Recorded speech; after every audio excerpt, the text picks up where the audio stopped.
Hello बच्चों, स्वागत है आपका हमारे YouTube चैनल पर। फाइनल अकाउंट चैप्टर के अंदर हम लोग पिछली क्लास में सीखा था कि कैसे हम trading account, profit and loss account के बाद बैलेंस शीट बनाते हैं।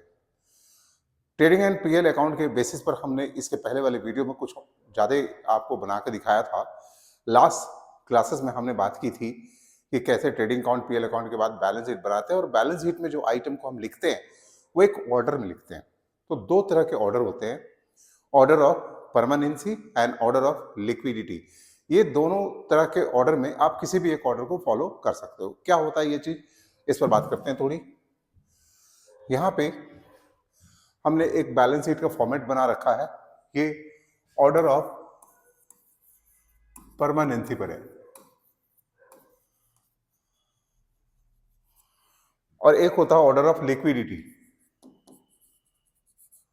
तो परमानेंसी का मतलब क्या है कि ये गुडविल जो है ये मोर परमानेंट है इन बिजनेस में।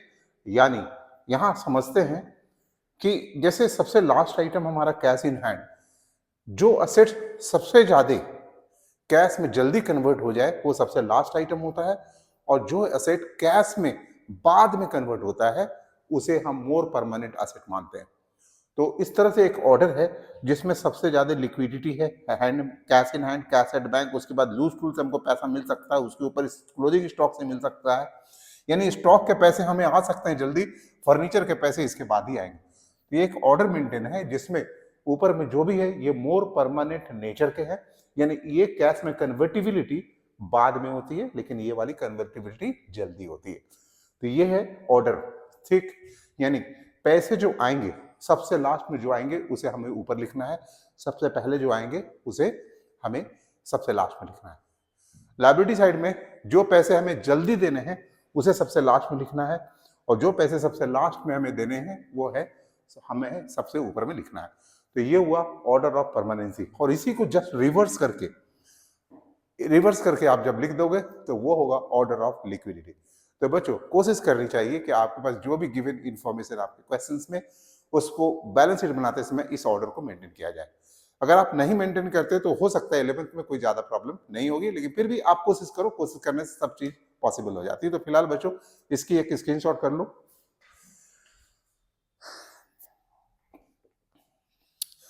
अब बात करेंगे एक और क्वेश्चन पर आज, जिसमें हम ट्रेडिंग अकाउंट, पूरा फाइनल अकाउंट बनाएंगे, trading account, PL account and balance sheet. हमने लास्ट क्लास में बताया था कि ट्रेडिंग अकाउंट और प्रॉफिट एंड लॉस अकाउंट ये दोनों लेजर्स हैं, और लेजर्स में जो कुछ भी हम लिखते हैं वो जर्नल एंट्रीज के थ्रू लिखते हैं। और मैंने वो जर्नल एंट्रीज करके आपको बताया भी था किस तरह से जर्नल एंट्रीज बनाते हैं, और फिर ये लेजर ट्रेडिंग या पीएल में हम पोस्टिंग करते हैं। रही बात बैलेंस शीट की, तो वो एक स्टेटमेंट है, वहां जर्नल एंट्रीज के थ्रू कुछ भी नहीं जाता है, बस हम चीजों को वहां प्लेस करते हैं। इसीलिए आप देखोगे कि बैलेंस शीट में टू एंड बाय यूज नहीं होता है, जनरली ये सब लेजर में यूज होते हैं, और ट्रेडिंग अकाउंट, पीएल अकाउंट में आप टू और बाय का यूज करते हो। तो कभी कभी 1 मार्क के क्वेश्चन में अगर आपसे पूछे जाए कि why to and by are not used in balance sheet, your simple answer is balance sheet is not a ledger, rather it's a statement. ठीक है, तो चलो क्वेश्चंस को समझते हैं पहले, कैसे हम लोग इस पर वर्क करेंगे। देखो बच्चों, ये हमारा क्वेश्चन है, from the given trial balance of Bahubali, बड़ा फेमस नाम है ये, prepare final account for the year ended 31 March. इसने फाइनल अकाउंट लिख दिया, मतलब वी हैव टू अज्यूम कि हमें trading, PL and balance sheet बनाना है। तो चलो यहाँ पर बहुत सारे आइटम है, आइटम को हम लोग रीड करते रहेंगे। सीधा हमने फॉर्मेट बनाया हुआ है। इस फॉर्मेट में सबसे पहले ऊपर वाले पोर्शन में ट्रेडिंग अकाउंट बनता है, और ट्रेडिंग अकाउंट बनाने के लिए मैंने पहले फोकस किया था कि आपको 4 आइटम को पहले देखना है। ठीक है, वो 4 आइटम क्या है? टू ओपनिंग स्टॉक, और ये ओपनिंग स्टॉक सबसे शुरुआत में दिया हुआ है 35,275, 35,275। देयर आफ्टर नेक्स्ट स्टेज आता है परचेजेज का, जो कि आपको यहां पर दिया हुआ है परचेजेज। लेकिन परचेज का आइटम को लिखने के पहले बच्चों, परचेज का आइटम लिखने से पहले हमें यह देखना होता है कि क्या परचेज रिटर्न आपके क्वेश्चंस में है। तो अगर आप इस क्वेश्चंस को देखोगे तो यहाँ कहीं भी परचेज रिटर्न नहीं दिख रहा है, तो ये परचेज का 1,18,500 डायरेक्टली हमें लिख देना है आउटर कॉलम में। ये हुआ आपका सेकेंड स्टेप। थर्ड स्टेप क्या है? थर्ड स्टेप में बाई सेल्स हम यहां पर लिखते हैं। ये 4 स्टेप्स को पहले देखना है। सेल्स का अमाउंट हमारा यहां नीचे में है। Sales 1,17,775। Is there any sales return? No, there is no sales return. So 171,775 हम डायरेक्ट यहाँ लिखेंगे। 171,775 डायरेक्टली हम यहाँ लिखेंगे। और उसके बाद हमारा नंबर आता है क्लोजिंग स्टॉक, फोर्थ स्टेप, जो कि जनरली आउटसाइड द बैलेंस में मिलेगा आपको 34,625। इतना काम आपको पहले करना है। मुझे उम्मीद है कि आपने हमारा अर्लियर सारे वीडियोस देख रखे हैं और तब ये वाला वीडियो आप वॉच कर रहे हो। अगर नहीं किया तो बच्चों आप उसे जरूर करो। आज विदाउट एडजस्टमेंट पर ये हमारा लास्ट क्लास होगा। अगले क्लास में आएंगे और विथ एडजस्टमेंट के साथ हम क्वेश्चन को सॉल्व करेंगे। ये भी इस चैप्टर का पार्ट है, थोड़ा सा एक्सटेंशन है और ज्यादा कुछ नहीं है, लेकिन हाँ कुछ बातें उसमें सीखने को जरूर मिलेगी। यहाँ पर बात करते हैं कि ये 4 स्टेप्स के बाद हम क्या देखते हैं बच्चों कि नॉमिनल अकाउंट में डायरेक्ट नेचर के कौन कौन आइटम। हम ऊपर से देखते हैं इलेक्ट्रिसिटी, ये इनडायरेक्ट है, ठीक है, ये इनडायरेक्ट है। General expenses, this is indirect. Drawings है, carriage on purchase, yes this is direct. Carriage on sales, ये इनडायरेक्ट है। आप लोगों ने डायरेक्ट और इनडायरेक्ट का फर्क समझ रखा होगा अगर हमारे पहले वाले वीडियो आपने देखा। Yes, wages is also direct nature, ये इनडायरेक्ट है। ये भी इनडायरेक्ट है। इनकम है, ये भी इनडायरेक्ट है। आई लिख दिया मैंने, मतलब इनडायरेक्ट है। उसके बाद कुछ भी नहीं है। तो डायरेक्ट में आप you find only 2 items, carriage on purchases that is 7230, carriage on purchases, क्योंकि ये गुड्स को लाने के पहले का कैरेज है। 7230, 7230। और एक नंबर और है वेजेज। वेजेज का अमाउंट है 27,800। इतना करने के बाद हमें यह देखना होता कि विच साइड इज ग्रेटर, तो I think that side is greater. तो यहां पर हम जो आएगा डिफरेंस उसे बोलेंगे gross profit transfer to profit and loss account. और हम यहां पे बैलेंसिंग करेंगे दोनों की। चलो, ये बैलेंसिंग की टोटल मैंने कर रखी है, तो मैं डायरेक्ट लिख देता हूं 2,06,400, 2,06,400 एंड द ग्रॉस प्रॉफिट का डिफरेंस है,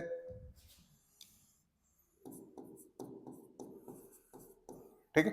तो ये एंट्री बन के आता है, सॉरी ये हमारा प्रॉफिट का फिगर आता है। अब ये प्रॉफिट को हम ट्रांसफर करेंगे किस साइड में? प्रॉफिट एंड लॉस के क्रेडिट में, by gross profit transferred from trading account. और ये अमाउंट है 17,595। चलो बच्चों, तो इस तरह से हम लोगों ने ट्रेडिंग अकाउंट प्रिपेयर किया। बात करते हैं अब हम कैसे प्रॉफिट एंड लॉस अकाउंट बनाते हैं। तो आपको मालूम है कि profit and loss account nominal account के इनडायरेक्ट नेचर वाले आइटम के हेल्प से बनाते हैं। मैंने इनडायरेक्ट नेचर वाले को मार्क किया हुआ है। पहला है इलेक्ट्रिसिटी 6870,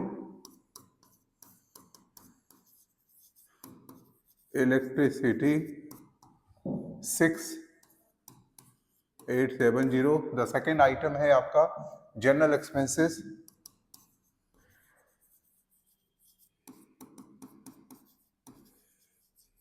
2300। देयर आफ्टर हमने मार्क किया हुआ है यहाँ पे carriage on sales. Carriage on sales का मतलब जो गुड्स बाहर जा रहा है उस पे हम कैरेज दे रहे हैं, यानी गुड्स अंदर आने के पहले का नहीं है बल्कि अंदर आ चुका उसके बाद का ये कैरेज है। Salaries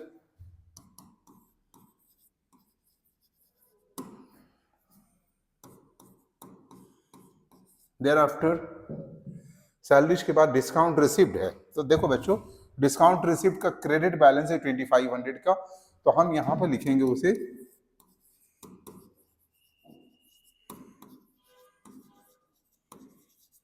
2500, there after discount allowed है 2500। कोइंसिडेंटली ये दोनों अमाउंट इक्वल है, कोई जरूरी नहीं है कि ये इक्वल ही हो 2500, राइट।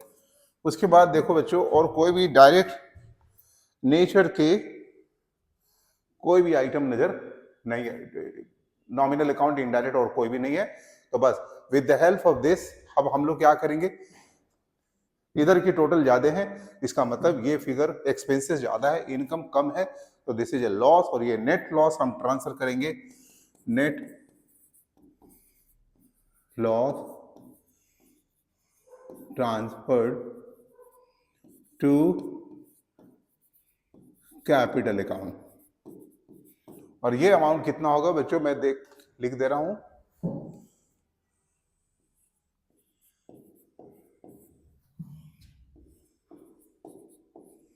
$29,420 इसके हैं, एंड द आंसर। तो इस तरह से हमारे क्वेश्चन बन जाते। मैं एक बार अपने भी टोटल करके देख लूं, सही है। तो आप इसकी स्क्रीनशॉट करो बच्चों।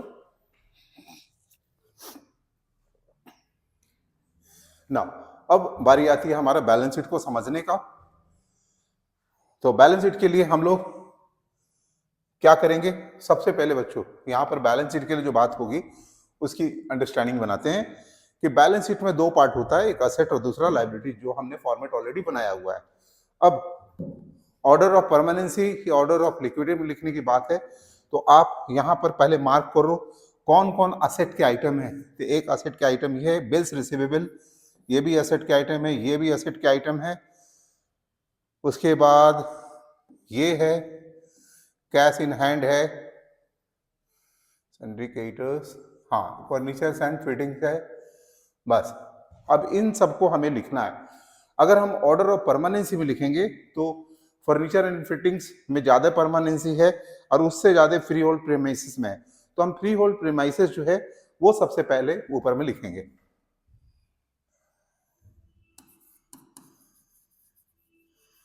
Free hold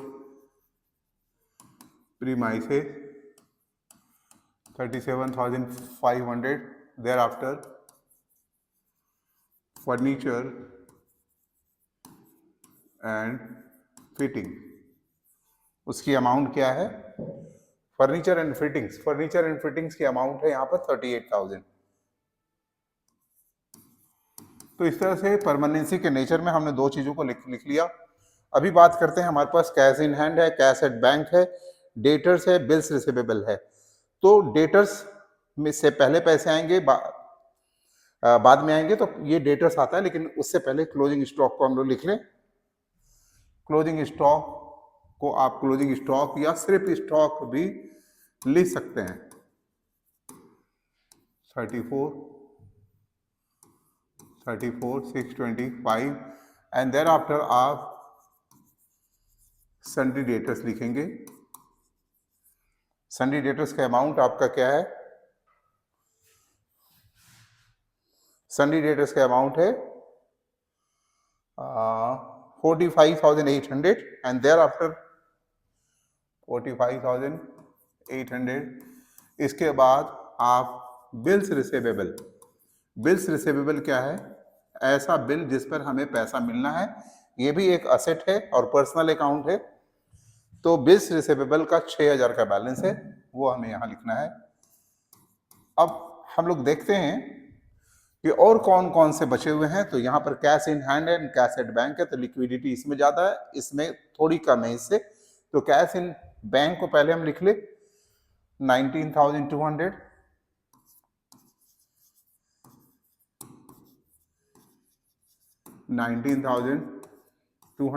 and thereafter cash in hand होगा 13,050। तो इस तरह से बच्चों हम लोगों ने ये काम कर लिया। अब बारी आती है लायबिलिटीज को लिखने का। तो लायबिलिटीज को पहले हाईलाइट कर ले हम लोग अपने क्वेश्चंस में। अच्छा, एक ड्राइंग्स है, ये डेबिट साइड का है, लेकिन ये चूंकि ड्राइंग्स ओनर्स का है तो इसे हम कैपिटल में ट्रांसफर करेंगे और सब्ट्रैक्ट कर लेंगे। दूसरी बात है ये कैपिटल है जिसे हमें लाइबिलिटीज में लिखना है, सिंडिकेटर्स को भी लाइबिलिटीज में लिखना है। देयर आफ्टर बिल्स पेबल है, ये भी लाइबिलिटीज में आएगा। मॉर्गेज लोन ये भी आएगा। मॉर्गेज लोन का मतलब बच्चों ऐसा लोन जिस पर हमने कोई अपनी प्रॉपर्टी के पेपर्स जो है वो सिक्योरिटी में दे रखी है, यानी कि ये लोन पर हमने एक अपनी सिक्योरिटी दे रखी है। This is called what? Mortgage loan and this is a liability. अब इतनी सारी चीजों को हमें लिखना अपने बैलेंस शीट में, तो सबसे पहला नंबर हम कैपिटल का लेते हैं 1,50,000 का।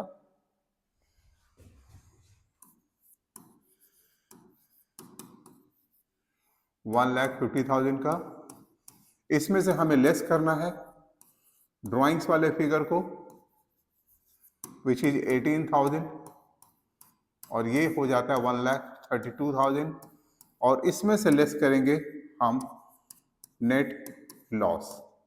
नेट लॉस का फिगर हमारा था 9325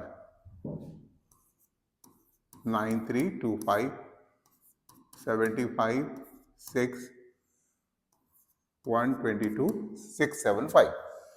नाउ अब कैपिटल वाला अरेंजमेंट हम लोगों ने कर लिया। अब हमारे पास बारी आती है मॉर्गेज लोन। मोर परमानेंट है, मतलब इसको बाद में पेमेंट देने की बात आएगी। तो मॉर्गेज लोन 30,000 हम लोग लिखेंगे।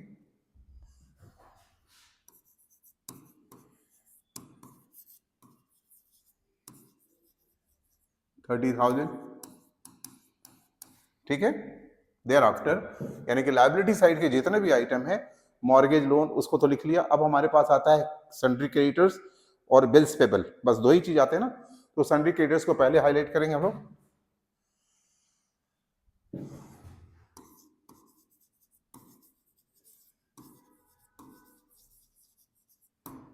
$37,500 और उसके बाद हमारा नंबर आता है बिल्स पेबल का। तो इस तरह से हमने ऑर्डर ऑफ परमानेंसी में सारे असेट्स एंड लायबिलिटीज को लिख लिया है। बिल्स पेबल का अमाउंट अपना बनता है, कहां पर था, ये अमाउंट है 4,000। अब सारी चीजें लिख लेने के बाद अब हमें इसकी बैलेंसिंग करनी होती है।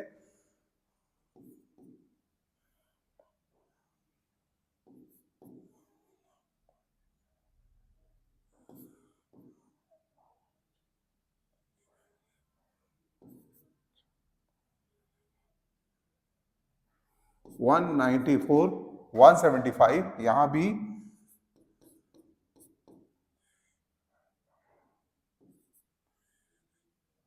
बस वही फिगर आ रही है। तो बच्चे आप इसे भी स्क्रीनशॉट करो।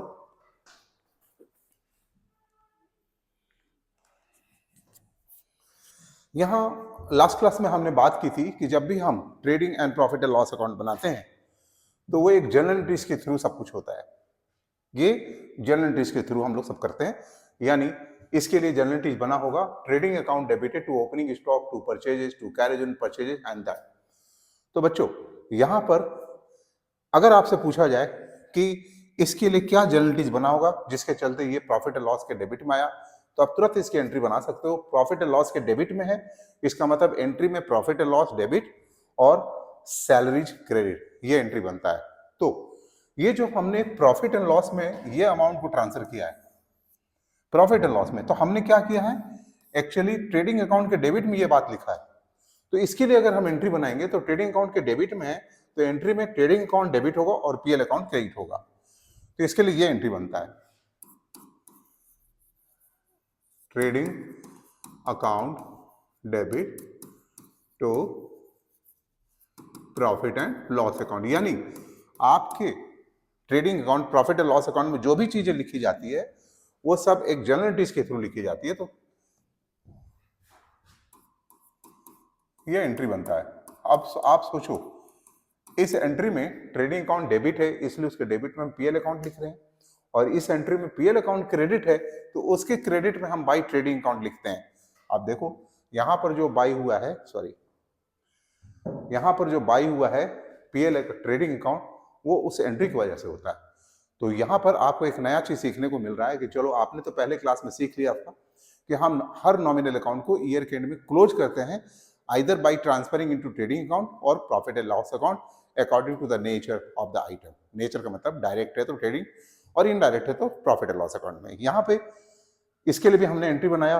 अभी नेट लॉस हो गया, अब नेट लॉस हुआ है तो हमने प्रॉफिट एंड लॉस अकाउंट के क्रेडिट में कैपिटल लिखा है। अगर हम इसके लिए जर्नल एंट्रीज बनाएंगे तो इसका मतलब है पीएल अकाउंट के क्रेडिट में है, मतलब एंट्री में पीएल अकाउंट क्रेडिट है और कैपिटल डेबिट है। तो हमारे लिए एंट्री बनता है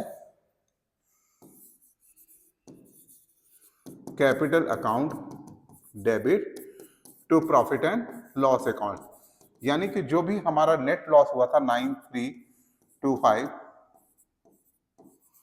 इस लॉस में पीएल अकाउंट क्रेडिट हुआ था और कैपिटल डेबिट हुआ था। कैपिटल के डेबिट होने से कैपिटल डिक्रीज हो जाएगा, ये आप पहले से भी जानते हो। कैपिटल का ऑलरेडी क्रेडिट बैलेंस होता है और ये डेबिट है, तो डेबिट होने की वजह से वो डिक्रीज होता है। इसीलिए नेट लॉस को हमने यहाँ पर लिखा था, उस एंट्री की वजह से लिखा था।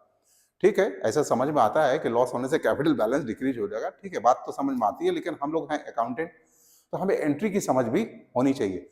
इस एंट्री की वजह से होता है। इवन हम बात करें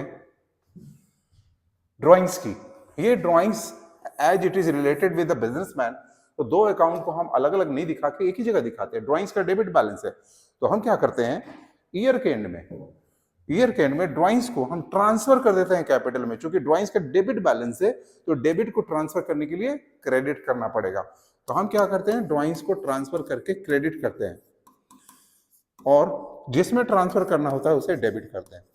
तो ड्राइंग्स के लिए भी क्लोजिंग एंट्री हम बनाते हैं at the end of the year, और ये इस एंट्री की वजह से कैपिटल डेबिट है, तो कैपिटल डेबिट होने का मतलब इसके बैलेंस डिक्रीज होगी, क्योंकि कैपिटल का क्रेडिट बैलेंस होता है और इसीलिए कैपिटल में आपको ड्राइंग्स को माइनस किया गया था।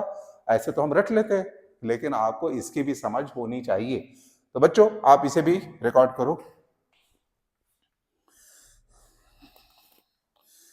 तो देखा किस तरह से आज के क्वेश्चंस में हम लोग एक अंडरस्टैंडिंग बनाए हैं कि trading account and PL account में जो कुछ भी हम लिखते हैं वो थ्रू जर्नल एंट्रीज लिखते हैं। बैलेंस शीट को हम order of permanency, order of liquidity में लिखते हैं। अगले वीडियो में हम आएंगे एंड विथ एडजस्टमेंट पर अपनी क्लासेस को आगे बढ़ाएंगे, क्योंकि विथ एडजस्टमेंट में भी ये सारी चीजें हमें देखने को मिलेगी। क्वेश्चन सेम होंगे, बस यही होता है कि विथ एडजस्टमेंट में आपको ट्रायल बैलेंस के बाहर कुछ फर्दर कई सारे आइटम्स होंगे। हालांकि एक एडजस्टमेंट तो आप करते ही आ रहे हो, क्लोजिंग स्टॉक, जिसके बारे में हमने जर्नल एंट्रीज करके आपको दिखाया भी था अपने पिछले वाले वीडियो में कि क्लोजिंग स्टॉक के लिए एक्चुअली क्या जर्नल एंट्रीज बनाते हैं। तो अगले क्लास में आएंगे, अगेन एडजस्टमेंट को लेकर कुछ बात करेंगे और बड़ी मजेदार होने वाला है। लेकिन बच्चों ये चैप्टर ऐसा है कि आपकी प्रैक्टिस मस्ट है। अगर आप प्रैक्टिस नहीं करोगे तो आपको समझ नहीं आएगी, आपसे गलतियां होगी, कैलकुलेशन मिस्टेक होंगे। तो चलो आज तक के लिए इतना ही। हमारा वीडियो आपको अच्छा लग रहा हो तो प्लीज लाइक करें, हमारे चैनल को सब्सक्राइब करें एंड बच्चों दोस्तों में तो शेयर करना बिल्कुल भी नहीं भूले। मिलते हैं अगले वीडियो में। टिल देन टेक केयर बच्चों एंड बाय बाय।